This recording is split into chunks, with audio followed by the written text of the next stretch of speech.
প্রথমেই এতগুলো সরি চেয়ে নিচ্ছি যারা আমার ভয়েসেই আমার ভিডিওগুলো দেখতে এত ভালোবাসো।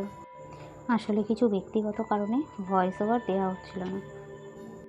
আসলে ভয়েস এডিট করার সময়টাই আমি পাচ্ছিলাম না, যার কারণে আমি ভয়েস দিতে পারিনি। ভিডিও তো আমি তোমাদেরকে দিয়েছি ছোট ছোট, কিন্তু বড় ভিডিও করার মতো সময়ও ছিল না, আর ভয়েস এডিট করার মতো সময় ছিল না। এই কারণেই আর কি ভয়েস দিয়ে ভিডিও ছাড়া হয়নি। আশা করছি এরপর থেকে আমি আমার ভয়েসেই ভিডিও এডিট করে তোমাদেরকে দিতে পারবো।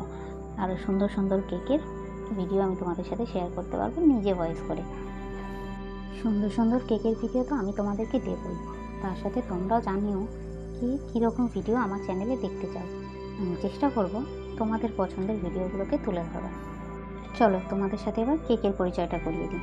এটা ছিল একটা 2 পাউন্ডের চকলেট কেক। চকলেট বলতে চকলেট টাফেল, যেটা কিনা পুরোটাই চকলেটে ঘেরা। তার উপরে আবার কাস্টমার বলেছে এতগুলো চকো চিপস দিয়ে দিতে। আমি তো দিয়ে দিয়েছি, খেতে তো মারাত্মক মিষ্টি হয়। টাফেল কেকটা শুধু চকলেটে মোড়া থাকলে ভালোই লাগে, চকো চিপস তার উপর, মাই গড, মারাত্মক মিষ্টি। যাই হোক, কাস্টমার বলেছে আমাকে তো করতেই হবে।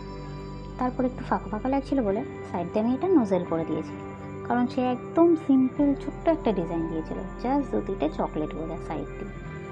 আর তারপরে যে কেকটা দেখছো এটা ছিল 1/2 পাউন্ডের একটা কেক। এটা কিছুই না, একটা চকো মেল্ট কেক করতে বলেছিল, আমি সেটাকে ডিজাইন। তোমরা দেখে বলো কার কোন কেকটা ভালো লেগেছে। ভিডিওটা ভালো লাগলে লাইক, শেয়ার অ্যান্ড সাবস্ক্রাইব করে দেবে। আর হ্যাঁ, নোটিফিকেশান বেলটা কিন্তু অন করে দিও। Thank you.